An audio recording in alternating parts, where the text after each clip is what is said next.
Le diable n'est pas une force, un concept ou une conception abstraite, c'est un être vivant. Il porte des noms personnels et des titres, et des actes et des attributs personnels lui sont donnés.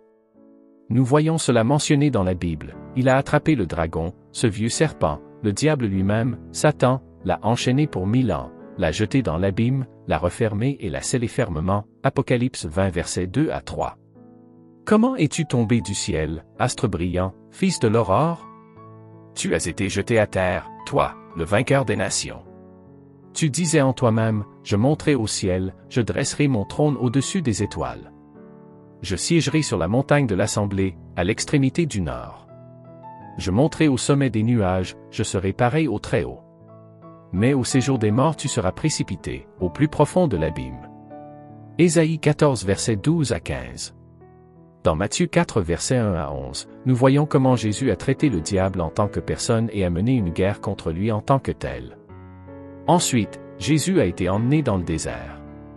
Le diable, stimulé par l'esprit pour l'épreuve, était prêt à la donner. Jésus s'était préparé à l'épreuve en jeûnant 40 jours et 40 nuits, ce qu'il avait bien sûr laissé dans un état de faim extrême dont le diable a profité. Pour la première épreuve, le diable le tenta en lui disant, « Si tu es le Fils de Dieu, ordonne que ces pierres deviennent des pains. » Jésus répondit en citant Deutéronome, « L'homme ne vit pas seulement de pain, mais de toute parole qui sort de la bouche de Dieu. » Pour la deuxième épreuve, le diable l'emmena à la ville sainte, le plaça au sommet du temple et lui dit, « Si tu es le Fils de Dieu, jette-toi en bas, car il est écrit, il donnera des ordres à ses anges à ton sujet, et ils te porteront sur leurs mains, de peur que ton pied ne heurte une pierre. » Jésus répliqua avec une autre citation de Deutéronome, « Tu ne mettras pas à l'épreuve le Seigneur, ton Dieu. » Pour la troisième épreuve, le diable l'emmena au sommet d'une montagne immense, lui montrant tous les royaumes de la terre, et lui dit, « Je te donnerai tout cela, si tu te prosternes et m'adores. » Jésus refusa catégoriquement. Jésus a appuyé sa réprimande avec une troisième citation tirée de Deutéronome, « Tu adoreras le Seigneur, ton Dieu, et lui seul tu serviras, avec un cœur sincère. » L'épreuve était terminée, le diable partit et à sa place vers les anges pour prendre soin des besoins de Jésus. Paul, dans ses épîtres, décrit également le combat du croyant contre Satan comme s'il s'agissait d'une personne réelle. Enfin, je tiens à vous rappeler que votre force doit venir de la puissance du Seigneur en vous. Revêtez toute l'armure de Dieu afin de pouvoir résister à toutes les stratégies et ruses de Satan, car notre combat n'est pas contre des êtres de chair et de sang, mais contre des êtres sans corps, les gouverneurs du monde invisible, les puissants princes du mal qui règnent sur ce monde, et contre une multitude de méchants esprits dans le monde spirituel. Utilisez donc chaque pièce de l'armure de Dieu pour résister à l'ennemi lorsque celui-ci attaque, et après avoir tout surmonté, tenez bon. Pour cela, vous aurez besoin de la ceinture de la vérité et de la cuirasse de l'approbation de Dieu. Portez des chaussures qui vous permettent de vous déplacer rapidement pour prêcher la bonne nouvelle de la paix. Dans chaque bataille, vous aurez besoin de la foi comme bouclier pour arrêter les flèches enflammées lancées par Satan, ainsi que du casque du salut et de l'épée de l'Esprit, qui est la parole de Dieu. Priez en tout temps, demandez à Dieu tout ce qui est conforme au désir du Saint-Esprit, suppliez-le en lui rappelant vos besoins, et continuez à prier avec ferveur pour tous les chrétiens partout. Éphésiens 6 versets 10 à 18. Car notre vieil ennemi, le diable, cherche toujours à nous nuire. Sa ruse et sa puissance sont grandes, armé d'une haine cruelle. Sur terre, il n'a pas d'égal. Satan, l'ennemi, il est essentiel que nous sachions qui est notre adversaire. La Bible le rend très clair dans 1 Pierre 5 verset 8, « Restez vigilants, soyez sur vos gardes, car votre adversaire, le diable, rôde comme un lion rugissant, cherchant qui dévorer. » Le diable est votre adversaire. Cette réalité est difficile à accepter pour beaucoup de gens. L'essentiel est que le diable mettra tout en œuvre pour vous dissuader de le considérer comme votre adversaire, car il sait que si vous le faites, la victoire est presque assurée. Certaines personnes sont même trompées en croyant que Dieu est la cause de leurs problèmes et de leurs malheurs. Si vous êtes né de nouveau, Dieu est votre Père et ses pensées pour vous sont des pensées de bien, jamais de mal. Je sais ce que je fais, j'ai tout planifié, des plans pour prendre soin de vous, ne pas vous abandonner, des plans pour vous donner l'avenir que vous espérez. Jérémie 29 verset 11. Plus de 200 fois dans la Bible, Satan est spécifiquement mentionné. Dans Genèse 3, Satan fait son incursion dans les affaires humaines. Dans Job 1, il est un tyran qui oppresse les justes. Dans Matthieu 4, Satan tente Jésus avec audace. Dans l'Apocalypse 20, il est identifié comme étant emprisonné. Dans Ézéchiel, nous avons le récit complet de la chute, des œuvres et du destin du diable. La description d'Ézéchiel ne peut être attribuée qu'à un être supérieur.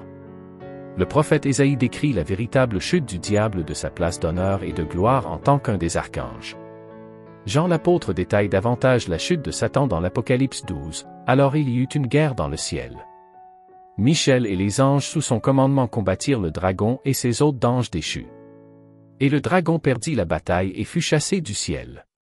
Ce grand dragon, ce serpent ancien appelé le diable ou Satan, celui qui trompe le monde entier, fut jeté sur la terre avec toute son armée. Alors j'entendis une voix forte crier dans les cieux, « C'est arrivé enfin !» Le salut de Dieu et le pouvoir et la domination de son Christ sont enfin là, car l'accusateur de nos frères a été jeté du ciel sur la terre. Il les accusait jour et nuit devant notre Dieu. Apocalypse 12 versets 7 à 10. Réjouissez-vous, cieux, et vous qui y habitez. Réjouissez-vous, soyez contents. Mais malheur à vous, habitants de la terre et de la mer, car le diable est descendu vers vous, animé d'une grande colère, sachant qu'il a peu de temps. Apocalypse 12 verset 12.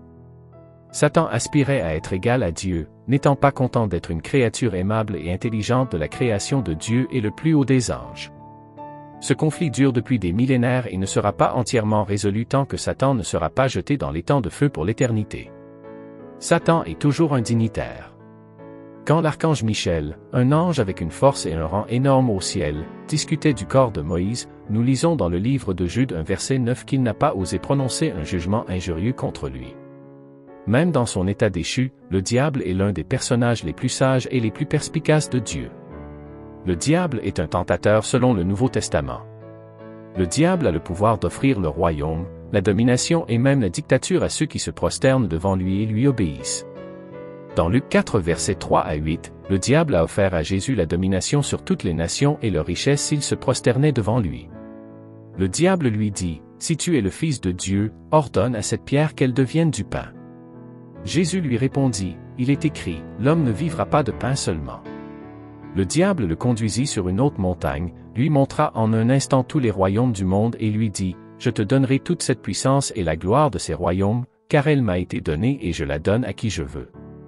Si donc tu m'adores, elle sera toute à toi. » Jésus lui répliqua, « Il est écrit, tu adoreras le Seigneur ton Dieu et tu le serviras lui seul. » Ce qui m'étonne vraiment, c'est que lorsque Jésus a dit que toutes les nations lui appartenaient et qu'il donnerait l'autorité et l'influence de ces nations à qui il voulait, il n'a pas considéré le diable comme un menteur. Ce n'est que lorsque nous connaîtrons de telles vérités que nous pourrons comprendre et faire face aux événements mondiaux de ces derniers jours. Ce passage biblique montre clairement que le diable a la capacité de régner sur la société humaine dans certaines régions. Satan était beau, il était la plus belle créature de toutes. Son apparence était couverte d'or et des pierres les plus coûteuses. Ézéchiel écrit qu'il était parfait en beauté. La puissance, les noms, les pouvoirs et la sphère de pouvoir du diable sont tous bien définis dans Ézéchiel 28 verset 14. Il est désigné comme l'ange gardien oint. Tu avais accès à la montagne sainte de Dieu, tu marchais parmi les pierres de feu dans le tabernacle et le temple de Jérusalem pendant l'Ancien Testament, les chérubins gardaient le lieu de culte le plus saint. Le siège de la miséricorde couvrait l'arche de l'Alliance, qui était l'emblème de la plus sainte dévotion d'Israël à Dieu. Il présentait 2 chérubins ailés en or. Le chérubin oint était associé à la sainteté de Dieu. D'un ange à un diable, Satan est tombé d'abord à cause de son orgueil, comme nous le voyons dans Ézéchiel 28 verset 17. Son service spirituel à Jéhovah a été supplanté par sa cupidité. On disait qu'il avait une multitude d'iniquités qui le rendaient violent. Peut-être cela fait-il référence à sa quête de toutes choses sans se soucier de qui il blesse dans la quête. Depuis lors, l'orgueil et la cupidité ont été des forces puissantes qui poussent l'homme au péché. Combien d'entre nous succombent au péché parce que nous sommes attachés à nos possessions et à notre apparence physique? À quel point ces éléments peuvent-ils rapidement engendrer l'iniquité dans notre nature humaine pécheresse? S'ils peuvent susciter l'iniquité même chez les chérubins. Le mal que nous appelons le diable, nous sommes tous sous une domination obscure. C'est par Satan, le prince de ce monde, l'ennemi numéro 1. L'emplacement de l'enfer, de nombreuses autres hypothèses sur l'emplacement précis de l'enfer ont été proposées. Il y a une croyance commune selon laquelle l'enfer peut être trouvé au centre même de la terre. Dans l'Ancien Testament, le mot traduit par l'enfer est Sheol. Dans le Nouveau Testament, le mot traduit par l'enfer est soit Hadès, qui signifie invisibilité, soit Gn, qui signifie la vallée de Hinnom. Le mot hébreu Sheol peut être traduit par fosse ou tombe. Sheol et Hadès sont deux noms du même endroit où vont les morts avant d'être jugés. Gn fait référence à un état éternel de punition pour les morts impies, Psaume 9 verset 17. Les impies seront précipités dans le Sheol, le monde des morts, même toutes les nations qui oublient Dieu. Révélation 1 verset 8. Moi, je suis le premier et le dernier, le vivant. J'étais mort, et voici, je suis vivant au siècle des siècles. Je tiens les clés de la mort et du séjour des morts. L'idée selon laquelle l'enfer est situé sous nous, éventuellement au centre de la terre, provient de passages bibliques tels que Luc 10 verset 15. Il est important de souligner cependant que ce texte concerne l'emplacement géographique de l'enfer. Il est plus probable que le « bas » qui est mentionné en relation avec « Kahom » soit une référence à la condamnation de la ville plutôt qu'à la direction littérale. Une autre hypothèse est que la terre elle-même sera le lac de feu, exprimé dans Apocalypse 20 versets 10 à 15. La théorie veut que lorsque la terre sera détruite par le feu, Dieu utilisera cette sphère enflammée comme lieu éternel de tourment pour les impies. Encore une fois, ceci est pure spéculation. Mais le jour du Seigneur viendra comme un voleur, en ce jour, les cieux passeront avec fracas, les éléments embrasés se dissoudront, et la terre avec les œuvres qu'elle renferme sera consumée. 2 Pierre 3 verset 10. Où peut-on trouver l'enfer? Même si certains versets décrivent l'enfer ou la région du jugement comme étant vers le bas ou sous la terre, l'enfer est un endroit qui existe au-delà de notre univers physique, où les âmes des humains continuent de vivre après la mort. Cet endroit est comparable au paradis. L'enfer est un lieu éternel d'agonie sans fin pour ceux qui ne croient pas en Dieu. Ceux qui sont incarcérés en enfer semblent pouvoir voir au moins certaines parties du paradis et se souvenir de ce qui s'est passé sur terre. D'après le Nouveau Testament, nous savons que lorsque qu'un croyant meurt, son corps va dans la tombe, mais son âme va être avec Christ au paradis. Ils seront jetés dans le lac de feu, un lieu de punition éternelle, Apocalypse 20. Oui, l'enfer existe selon la Bible. La réalité de l'enfer est décrite dans la Bible en utilisant le même vocabulaire que celui utilisé pour décrire la réalité du paradis. En fait, Jésus a passé plus de temps à mettre en garde les gens contre les périls de l'enfer qu'à les rassurer sur la possibilité du paradis. En bref, la Bible nous dit seulement à quoi ressemble l'enfer. Cependant, la Bible précise que l'enfer est réel, éternel et doit être évité à tout prix. Dans Éphésiens 2 verset 2, le diable est désigné comme le prince de la puissance de l'air. Prince évoque la position exaltée de son gouvernement, air évoque la sphère de son gouvernement, qui est probablement la zone au-dessus et autour de la terre. Comme Satan est un esprit, il peut se déplacer à travers l'espace avec une vitesse incroyable, tout comme d'autres esprits. Il est également un trompeur, appelé ange de lumière dans 2 Corinthiens 11 verset 14. Cela concerne sa tromperie envers l'humanité. Par exemple, il est apparu à Ève dans le jardin d'Éden comme une créature très aimable et merveilleuse. Ce n'est qu'après qu'Ève ait péché et soit tombée hors de grâce en croyant ses mensonges que sa véritable nature a été révélée. Pourquoi l'humanité a été entraînée dans une dépendance totale vis-à-vis du diable? La réponse à ces questions est claire dans la Bible. Seul Jésus peut libérer l'humanité du pouvoir du diable. Jésus a dit, « Si donc le Fils vous libère, vous serez vraiment libre » Jean 8 verset 36. La clé pour échapper au piège du diable est de se tourner vers Jésus et de lui faire confiance. C'est lui qui a vaincu le diable et qui offre la victoire à tous ceux qui croient en lui. Pourtant, même parmi les croyants, la vigilance est de mise. Paul exhorte Timothée à être sobre et vigilant face aux ruses du diable. Il souligne l'importance de comprendre que le diable n'agit pas uniquement de manière flagrante, mais qu'il utilise des pièges subtils pour tromper et capturer les gens. C'est pourquoi il est crucial pour tout croyant de rester fidèle à Dieu, de se revêtir de toute l'armure de Dieu, comme le dit Paul dans Éphésiens 6 versets 10 à 18, et de rester vigilant dans la prière et dans la connaissance de la parole de Dieu. La Bible nous donne un portrait clair de qui est Satan et comment il affecte nos vies. En résumé, la Bible définit Satan comme un être angélique qui est tombé de sa position dans les cieux à cause du péché et qui est maintenant totalement opposé à Dieu, faisant tout ce qui est en son pouvoir pour contrecarrer les desseins de Dieu. Autrefois, Satan était un ange saint, et selon Ésaïe 14 verset 12, il était peut-être appelé Lucifer avant sa chute. Selon Ézéchiel 28 versets 12 à 14, Satan a été créé en tant que chérubin, ce qui semble être le rang le plus élevé parmi les anges, mais il est devenu arrogant en raison de sa beauté et de son statut, et il a voulu être plus élevé que Dieu lui-même. Son orgueil l'a poussé à se rebeller. Bien que tout ce qui a été créé par Dieu était initialement bon, Satan s'est rebellé contre le Seigneur, entraînant de nombreux autres anges dans la rébellion. Lorsque nous lisons Ésaïe 14 versets 12 à 15, nous voyons beaucoup d'énoncés, montrant sa rébellion à cause de son péché. En conséquence de son péché, Dieu a chassé Satan de sa haute position pour toujours. Satan a pris le contrôle en tant que gouverneur de ce monde et est devenu connu comme le prince de la puissance de l'air. Quels sont les noms de Satan? Le nom de Satan, qui signifie adversaire, révèle sa nature fondamentale en tant qu'ennemi de Dieu et de tout ce qui est associé à Dieu. Dans le Nouveau Testament, il est également désigné sous le nom de diable, ce qui souligne son rôle de calomniateur et d'accusateur. Cette dualité est illustrée dans différentes parties de la Bible. Dans Matthieu 12 verset 24, les Juifs le nomment Béelzébul, un titre associé à un dieu païen qui souligne son opposition à Dieu. D'autres épithètes attribuées à Satan comprennent le tentateur, le méchant et l'accusateur des frères, soulignant ainsi son influence néfaste sur l'humanité. La Bible révèle également les métaphores utilisées pour décrire Satan, telles que les oiseaux arrachant les graines dans la parabole des 4 sols, ou le semeur de mauvaises herbes parmi le blé. Ces images renforcent l'idée de Satan comme un adversaire rusé et destructeur. En outre, des passages comme Ésaïe 14 versets 12 à 15 et Ézéchiel 28 versets 11 à 19, bien qu'adressés à des rois terrestres, semblent décrire des êtres plus puissants, évoquant le renversement du trône de Dieu et la chute causée par l'orgueil.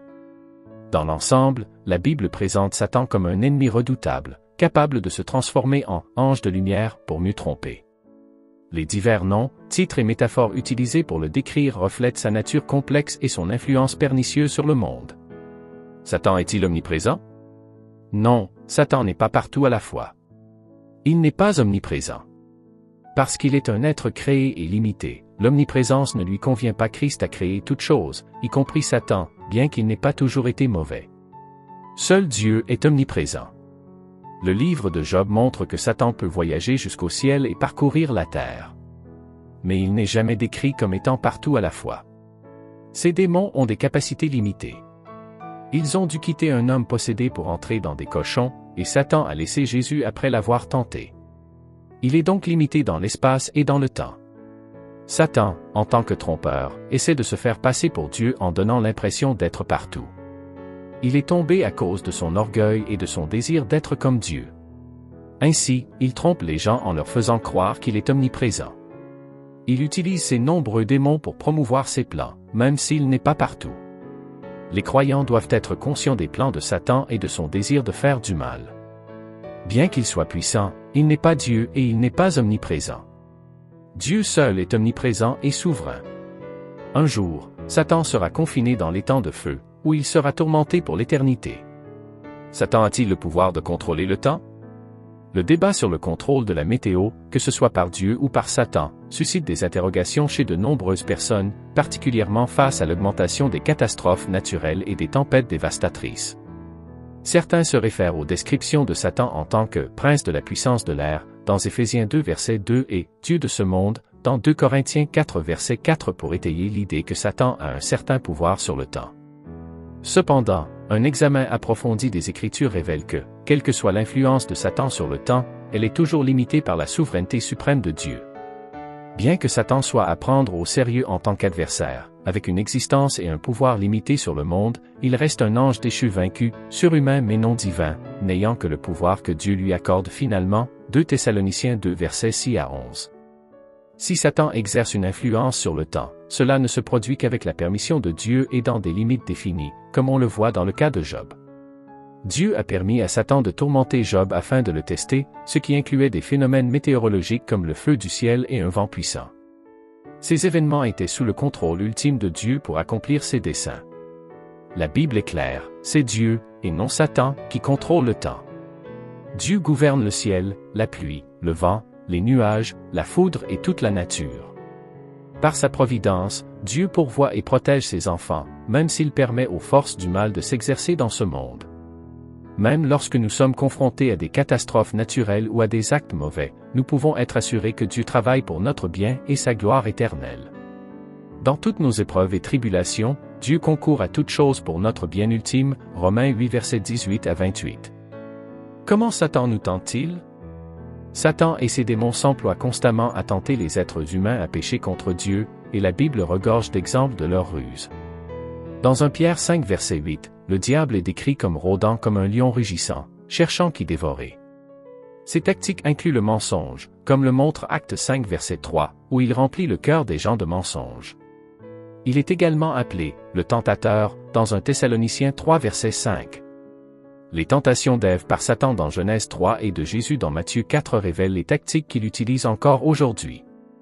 Bien que variées dans leurs détails, la plupart des tentations entrent dans l'une des trois catégories énumérées dans 1 Jean 2 verset 16, la convoitise de la chair, la convoitise des yeux et l'orgueil de la vie.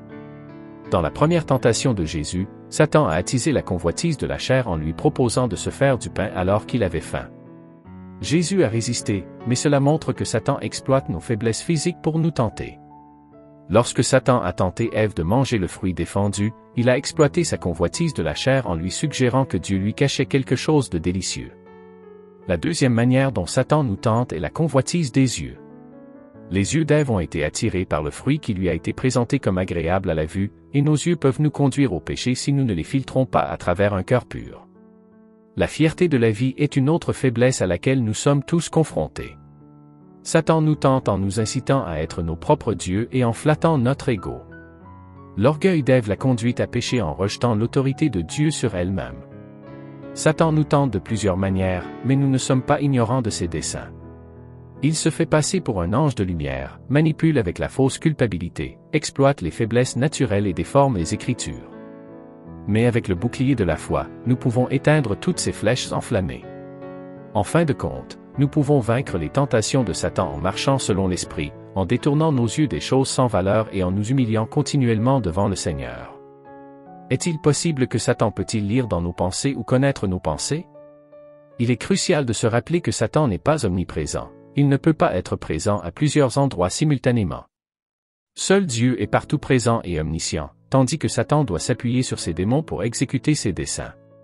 Pouvons-nous être scrutés dans nos pensées par Satan et ses démons? Non. La Bible affirme que Dieu seul connaît les profondeurs de nos cœurs, 1 Roi 8 verset 39.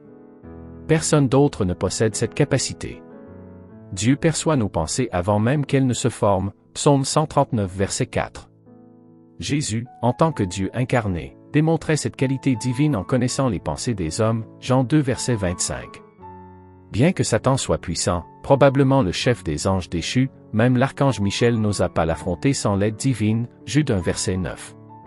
Satan est décrit comme le chef du royaume des ténèbres, agissant chez ceux qui désobéissent, Éphésiens 2 verset 2. Cependant, ses pouvoirs ont des limites, et lire dans nos pensées semble dépasser ses capacités.